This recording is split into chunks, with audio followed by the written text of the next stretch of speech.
बिस्मिल्लाहिर्रहमानिर्रहीम। Last lecture में हमने हाइड्रोजिनेशन ऑफ अल्कीन को देखा था। ठीक है, उसमें हमने जो है वो स्टेबिलिटी की बात की थी। तो स्टेबिलिटी में हमने ये देखा था कि पाई बॉन्ड के साथ जितने कार्बन ज़्यादा अटैच होंगे वो ज़्यादा स्टेबल होगा। ठीक है, दूसरी हमने ये बात की थी कि अगर हमारे पास सिस और ट्रांस अल्कीन है तो दोनों में सबसे ज़्यादा जो स्टेबल होगा वो कौन सा होगा?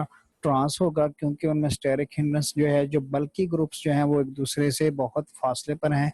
ठीक है, आज हम उसी लेक्चर को जो है वो कंटिन्यू करेंगे और इंशाल्लाह कोशिश करेंगे कि हमारा ये हाइड्रोजिनेशन का जो सिमेट्रिकल हाइड्रोजिनेशन का जो टॉपिक है वो ख़त्म हो जाए। When large groups are on the same side of the double bond, as in a cis isomer, their electron clouds can interfere with each other, causing the steric hindrance या steric strain in the molecule। तो वही बात वो कर रहा है कि इसमें एक्सप्लेनेशन वो ये दे रहा है कि अगर हमारे पास जो बल्कि ग्रुप हैं, जो वो अगर वो सेम साइड पे होंगे तो होगा क्या कि उनमें जो स्टेरिक स्ट्रेन है, ये देखें यहाँ पर जो है ये CH3 है, ये भी CH3 है, तो इनमें जो इलेक्ट्रॉनिक क्लाउड है उनमें रिपल्शन बढ़ जाएगी। जब रिपल्शन बढ़ेगी, ठीक है, तो मॉलिक्यूल जो होगा वो क्या होगा? अनस्टेबल हो जाएगा और स्टेरिक स्ट्रेन का बायस बनेगा, जिसकी वजह से ये जो है वो अनस्टेबल हो जाएगा और इसकी एनर्जी क्या हो जाएगी? ज्यादा हो जाएगी। Steric strain makes a compound less stable. तो जब मॉलिक्यूल लेस स्टेबल होगा तो उसकी एनर्जी क्या होगी? ज्यादा होगी। When the large groups are on opposite side of the double bond is an trans isomer, their electronic clouds cannot interact, so there is no destabilizing steric strain। तो ये देखें, जब हमारे पास बल्कि ग्रुप जो है वो ऑपोजिट साइड पे मौजूद हैं, ठीक है, एक दूसरे से मैक्सिमम डिस्टेंस पे मौजूद हैं, तो इनके दरमियान स्टेरिक स्ट्रेन नहीं होती, जिसकी वजह से ये क्या हो जाते हैं? स्टेबल हो जाते हैं और इनकी एनर्जी जो है वो क्या हो जाती है? कम हो जाती है।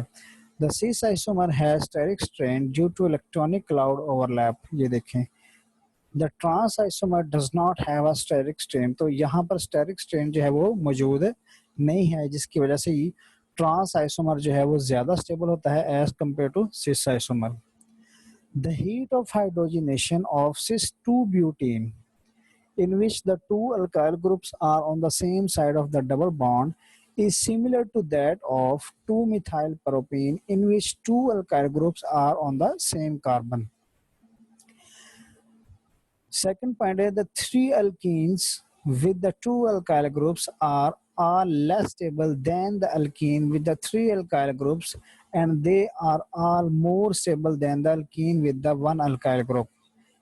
तो यहाँ पर जो है वो हम फर्दर स्टेबिलिटी को देखते हैं कि अगर अल्काइल ग्रुप जो है वो हमारे पास ऑपोजिट साइड पर मौजूद हैं तो इनकी स्टेबिलिटी जो होती है वो क्या हो जाती है? ज़्यादा होती है। तो अगर ये ज़्यादा स्टेबल है तो फिर इनकी एनर्जी जो है वो क्या होगी? कम होगी। इससे उसके बाद ये है कि अगर हमारे पास सेम अल्काइल ग्रुप जो हैं वो क्या है? सेम साइड पे हैं, ठीक है, या अल्काइल ग्रुप जो है वो सेम साइड पे हैं, तो स्टेरिक स्ट्रेन की वजह से इनकी स्टेबिलिटी जो है वो क्या हो जाती है? कम हो जाती है। जब स्टेबिलिटी कम हो रही है तो एनर्जी क्या हो जाएगी? बढ़ जाएगी। Alkyl groups are on the same side of the double bond, therefore they are less stable as compare to the trans alkene.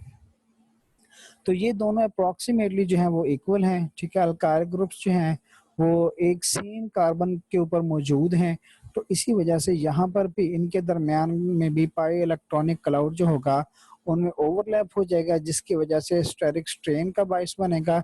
जब स्टेरिक स्ट्रेन का बायस बनेगा तो ये मॉलिक्यूल क्या हो जाएगा? लेस स्टेबल हो जाएगा। Alkyl groups are on the same sp2 carbon.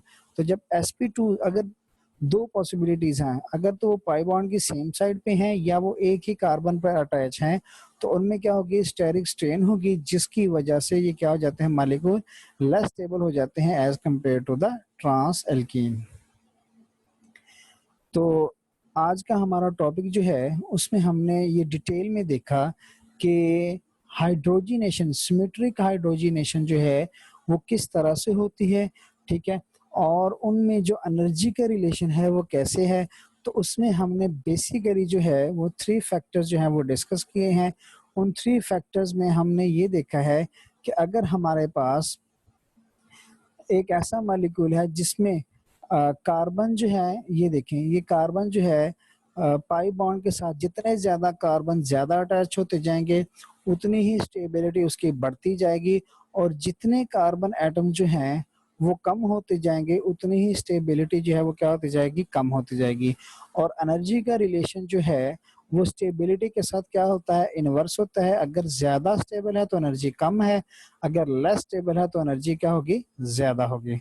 दूसरे फैक्टर में हमने ये डिस्कस किया है कि अगर हमारे पास ट्रांस एल्कीन हो और सिस एल्कीन हो तब जो है इन दोनों में से स्टेबलाइज कौन सा होगा। तो हमने ये देखा है कि अगर हमारे पास ट्रांस एल्कीन जो है वो मौजूद हो, ठीक है, तो उसमें क्या होता है कि हमारे पास जो बल्कि ग्रुप जो है वो ऑपोजिट साइड पर मौजूद होते हैं। जब बल्कि ग्रुप ऑपोजिट साइड पर मौजूद होते हैं तो उनमें इलेक्ट्रॉनिक क्लाउड में इंटरेक्शन या ओवरलैप नहीं होता। तो जब इलेक्ट्रॉनिक क्लाउड का इंटरेक्शन या ओवरलैप नहीं होगा तो उनमें स्टेरिक स्ट्रेन भी मौजूद नहीं होगी।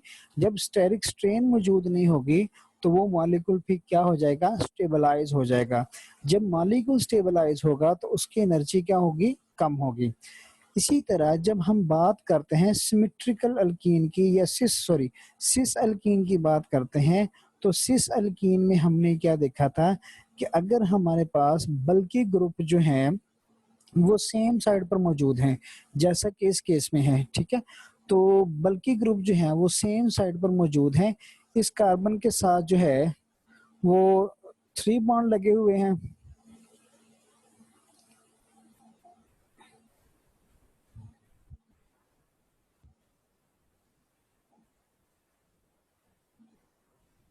तो हम बात कर रहे थे कि अगर हमारे पास सिस अल्कीन मौजूद है तो उसमें क्या होगा कि बल्कि ग्रुप जो होंगे वो क्या होंगे, सेम साइड पर मौजूद हैं। जब बल्कि ग्रुप सेम साइड पर मौजूद हैं तो उनमें क्या होगा, पाई इलेक्ट्रॉनिक क्लाउड जो होगा, इलेक्ट्रॉनिक क्लाउड जो होगा, बॉन्डेड इलेक्ट्रॉनिक क्लाउड जो होगा, उनका आपस में क्या होगा, ओवरलैप हो जाएगा या इंटरेक्शन हो जाएगा। जब इंटरेक्शन होगा तो उसमें क्या हो जाएगी, स्टेरिक स्ट्रेन क्रिएट हो जाती है। जब स्टेरिक स्ट्रेन क्रिएट होती है तो वो मॉलिक्यूल जो होता है वो क्या हो जाता है, लेस स्टेबल हो जाता है। तो जब लेस स्टेबल हो जाएगा इसी वजह से उसकी एनर्जी जो होती है वो क्या हो जाती है, बढ़ जाती है। थर्ड फैक्टर में हमने ये देखा था, ये देखिए ये आपके सामने एग्जांपल है। अगर बल्कि ग्रुप जो है वो सेम साइड पर मौजूद हैं जैसा कि इस ग्रीन कलर में दिखाया गया है, ठीक है, तो इनके दरमियान क्या होगा, ये ओवरलैप हो रहा है इलेक्ट्रॉनिक क्लाउड का। तो जब इलेक्ट्रॉनिक क्लाउड का ओवरलैप होगा तो वहां पर स्टेरिक स्ट्रेन क्रिएट होगी जिसकी वजह से मॉलिक्यूल को वो क्या कर देती है, लेस स्टेबल कर देती है। अगर इस केस में देखें तो ये बल्कि ग्रुप्स जो हैं वो ऑपोजिट साइड पर मौजूद हैं। जब बल्कि ग्रुप ऑपोजिट साइड पर मौजूद हैं तो यहाँ पर जो है वो इलेक्ट्रॉनिक क्लाउड का जो ओवरलैप है वो नहीं हो रहा। जब ओवरलैप नहीं हो रहा तो इसमें स्टेरिक स्ट्रेन भी जो है वो क्रिएट नहीं होगी, और जब स्टेरिक स्ट्रेन क्रिएट नहीं होती तो वो मॉलिक्यूल क्या हो जाता है, स्टेबल हो जाता है। थर्ड फैक्टर में हमने ये देखा था कि हमने कंपैरिजन किया है कि अगर हमारे पास एक ट्रांस अल्कीन मौजूद है, एक सिस अल्कीन मौजूद है और एक ऐसी अल्कीन मौजूद है जिसमें एक कार्बन के साथ दोनों बल्कि ग्रुप जो हैं वो क्या है, अटैच हैं, ठीक है, सेम बल्कि ग्रुप जो है वो क्या है, अटैच हैं। तो उन तीनों में से जो सबसे ज्यादा स्टेबल होगा वो कौन सा होगा। तो हमने ये देखा है कि सबसे ज्यादा जो स्टेबल होगा वो होगा ट्रांस अल्कीन वाला। क्यों? क्योंकि उसमें जो बल्कि ग्रुप मौजूद है, जो मिथाइल ग्रुप मौजूद है, इस केस में आप देख रहे हैं, ठीक है, तो जो मिथाइल ग्रुप मौजूद है वो ऑपोजिट साइड पे है जिसकी वजह से इनमें स्टेरिक स्ट्रेन क्या है, कम हो रही है। जब स्टेरिक स्ट्रेन कम हो रही है तो इसका मतलब ये है कि ये मॉलिक्यूल जो होगा वो सबसे ज्यादा स्टेबल होगा, ठीक है। फिर दूसरे केस में हमने ये बात की है कि अगर हमारे पास एक ऐसी एल्कीन मौजूद है जिसमें दोनों बल्कि ग्रुप जो है वो पाई बॉन्ड की एक साइड पर मौजूद हैं, ठीक है, तो सिस आइसोमर है। तो हमने ये देखा था कि सिस आइसोमर में जो दोनों बल्कि ग्रुप में मौजूद हैं उनमें इलेक्ट्रॉनिक क्लाउड में क्या होता है, ओवरलैपिंग हो जाती है। जब ओवरलैपिंग होती है तो फिर वो मॉलिक्यूल क्या हो जाता है, उसमें स्टेरिक स्ट्रेन क्रिएट हो जाती है जिसकी वजह से वो लेस स्टेबल हो जाता है। तो ये साइन शो कर रहा है कि ये देखिए ट्रांस अल्कीन जो है ये मोर स्टेबल है as compare to the cis alkyne.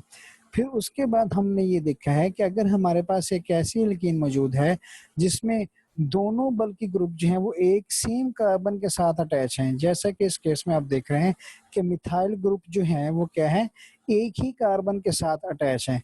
तो अब यहाँ पर क्या होगा कि जब दोनों मिथाइल ग्रुप इसी तरह से अगर हम इसको थोड़ा सा ओपन करके देखें तो इस यहाँ पर भी हाइड्रोजन, यहाँ पर भी हाइड्रोजन, यहाँ पर भी हाइड्रोजन, तो इसको भी अगर ओपन करें तो यहाँ पर भी पाई इलेक्ट्रॉनिक क्लाउड का क्या होगा, इंटरेक्ट यानी कि ओवरलैप हो जाएगा।